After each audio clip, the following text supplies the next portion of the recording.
అదే RTV app వార్తల్ని క్షణాల్లో చదివే అవకాశం ఉంటుంది. ఒక న్యూస్ పేపర్, ఒక టెలివిజన్ ఛానల్ మీ చేతుల్లో ఎప్పుడు ఉంటాయి. బీసీ రిజర్వేషన్, బీసీ డిక్లరేషన్ వెంటనే అమలు చేయాలని కూడా డిమాండ్ చేస్తూ బీజేపీ ఆధ్వర్యంలో నల్గొండ జిల్లా కలెక్టర్ కార్యాలయం ముందు కూడా పెద్ద ఎత్తున బీజేపీ నేతలు ధర్నా నిర్వహిస్తున్న పరిస్థితి కనపడుతుంది. మనం విజువల్లో కూడా చూస్తున్నాం, పెద్ద ఎత్తున నిర్వహిస్తున్న పరిస్థితి. అయితే నల్గొండ జిల్లా బీజేపీ అధ్యక్షుడు నాగం వర్షిత్ రెడ్డి గారు ప్రస్తుతం ధర్నా కార్యక్రమంలో పాల్గొన్న పరిస్థితి ఉంది.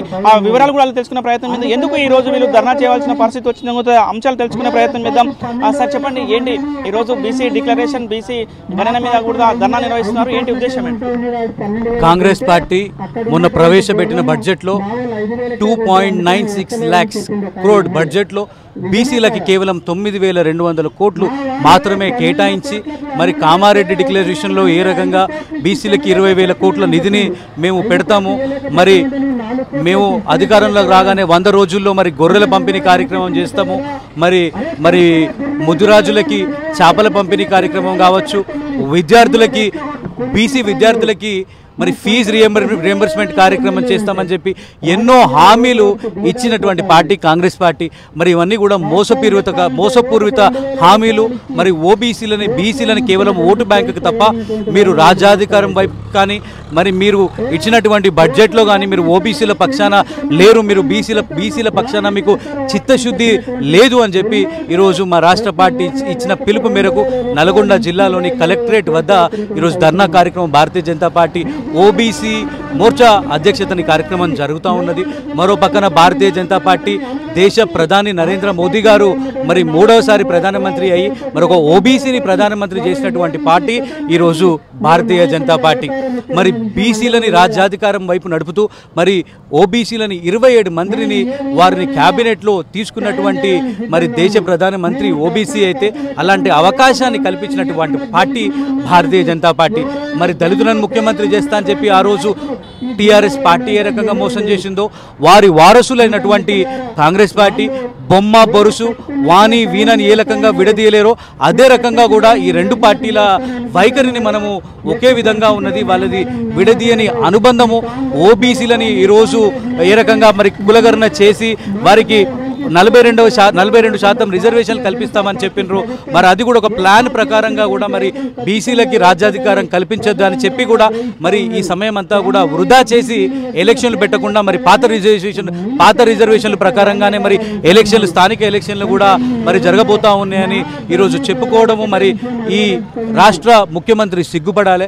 మరి సగం కంటే ఎక్కువ జనాభా ఉన్నటువంటి బీసీలకి రాజ్యాధికారం కల్పించాలి, మీరు చెప్పినటువంటి హామీలన్నీ కూడా నెరవేర్చాలని చెప్పి ఈరోజు భారతీయ జనతా పార్టీ డిమాండ్ చేస్తూ రానున్న స్థానిక ఎలక్షన్లు కానివ్వండి, మరి అన్ని ఎలక్షన్లో కూడా మనం ఏ విధంగా బీసీలకు పెద్దపీట వేస్తూ ఉన్నదో భారతీయ జనతా పార్టీ, అదేవిధంగా కూడా స్థానిక ఎన్నికల్లో కూడా ఓబీసీలకి పెద్దపీట వేస్తుంది. మరి మొన్న నరేంద్ర మోదీ గారు భారతీయ జనతా పార్టీ మొన్న అసెంబ్లీ ఎలక్షన్లో కూడా ఈ రాష్ట్ర ముఖ్యమంత్రి కూడా మరి బీసీనే ప్రకటిస్తామని చెప్పి ఒక దమ్ము ధైర్యం ఉన్నటువంటి పార్టీ భారతీయ జనతా పార్టీ.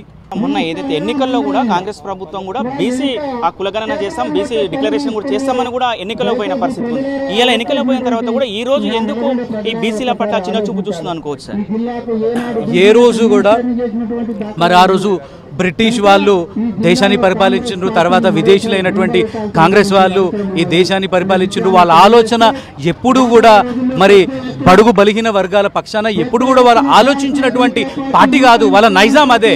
వాళ్ళందరూ కూడా మోసపూర్వక హామీలు ఇవన్నీ కూడా జిల్లా మంత్రి, ఈ స్థానిక కాంగ్రెస్ ఎమ్మెల్యేలు, మరి వారి నాయకుడు ఈ కాంగ్రెస్ ముఖ్యమంత్రి రేవంత్ రెడ్డి గారు ఇచ్చినవి అన్నీ కూడా ఒక ఫేక్ హామీసు. బీసీలను తొక్కిపెట్టాలి, మరి బీసీలు చెలరేగితే మరి బీసీలకి తెలివి వస్తే మమ్మల్ని అందరినీ కూడా తొక్కుతారనేటువంటి ఆలోచనతోని ఈ రేవంత్ రెడ్డి ఉన్నాడు. మొన్న ఎలక్షన్లో ఎన్ని హామీలు ఇచ్చిండ్రు, మీరు బీసీలను అభివృద్ధి చేస్తా అని చెప్పి, మీరు ఇచ్చిన హామీలన్నీ కూడా అబద్ధాలే అని చెప్పి ఈరోజు ప్రజలందరికీ అర్థమైనాయి. అందుకే స్థానిక ఎలక్షన్లో మీరు చూస్తారు, బీసీలందరూ, ఓబీసీలు, బడుగు బలిగిన వర్గాలు, ఎస్సీలు, ఎస్టీలు అందరూ కూడా ఏకమయ్యి ఈరోజు అందరూ కూడా భారతీయ జనతా పార్టీ వైపు చూస్తూ ఉన్నారు. స్థానిక ఎలక్షన్లో కాంగ్రెస్ పార్టీకి బుద్ధి చెప్పడం ఖాయం.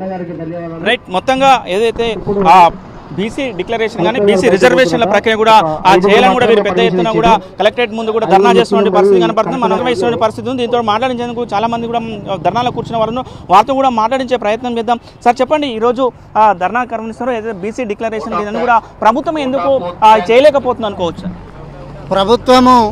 ప్రభుత్వాన్ని నడిపిస్తున్నటువంటి నాయకులకు వాళ్ళకే ఒక కాన్ఫిడెన్స్ లేదు, ఒకరినొకరు గుంజుకుంటా ఉన్నారు. వాళ్ళు కూడా బీసీ మినిస్టర్లను చేసే పరిస్థితి లేదు. 42% రిజర్వేషన్లు ఒక పక్క అయితే వాళ్ళ మంత్రివర్గంలో మూడో మనిషిని మంత్రిని చేయాలంటే చేయలేనటువంటి పరిస్థితి ఏర్పడ్డది. కనుక ఖచ్చితంగా వాళ్ళ లోపల అనిశ్చితి ఉన్నది. వాళ్ళు ఒక్కతాటి మీద లేరు. వాళ్ళలో రోజుకో గొడవ జరుగుతూ ఉన్నది. కనుకనే ముఖ్యమంత్రి భయపడి బీసీలను పక్కకు పెడతా ఉన్నాడు. ఉమ్మడి నల్గొండ జిల్లాలో ఇప్పటి వరకు కాంగ్రెస్ పార్టీ ఒక బీసీ మంత్రిని చేసినటువంటి దాఖలాలు ఎప్పుడు లేవు. కనుక ఈ కాంగ్రెస్ పార్టీ బీసీ వ్యతిరేక పార్టీ, ఈ కాంగ్రెస్ పార్టీ బీసీలకు ద్రోహం చేసేటటువంటి పార్టీ. ఖచ్చితంగా ప్రతి ఊర్లో రేపు రాబోయేటటువంటి స్థానిక ఎన్నికల్లో భారతీయ జనతా పార్టీ ఖచ్చితంగా గెలుస్తుంది. వాళ్ళకి తగిన గుణపాఠం చెప్తాం. రైట్, మొత్తంగా మీరు చెప్తున్న పరిస్థితి కనపడుతుంది. ఏదైతే ఆ బీసీ డిక్లరేషన్ కానీ బీసీలకు సంబంధించిన 42% రిజర్వేషన్లు కల్పించాలంతా కూడా వీరు డిమాండ్ చేస్తున్న పరిస్థితి ఉంది. ఏదైతే స్థానిక సంస్థల ఎన్నికల్లో కూడా ఈ అన్ని డిక్లరేషన్స్ అన్ని కూడా కంప్లీట్ చేసిన తర్వాతనే స్థానిక సంస్థల ఎన్నికలకు పోవాలని కూడా వీరు డిమాండ్ చేస్తున్న పరిస్థితి కనపడుతుంది. వీడియో జర్నలిస్ట్ కృష్ణతో అచ్యుత్, ఆర్టీవీ నల్గొండ. మరిన్ని వీడియోస్ కోసం ఛానల్ ని సబ్స్క్రైబ్ చేయండి, లేటెస్ట్ అప్డేట్స్ కోసం వాట్సాప్ ఛానల్ ని ఫాలో చేయండి అండ్ లింక్ డిస్క్రిప్షన్ లో ఉంది.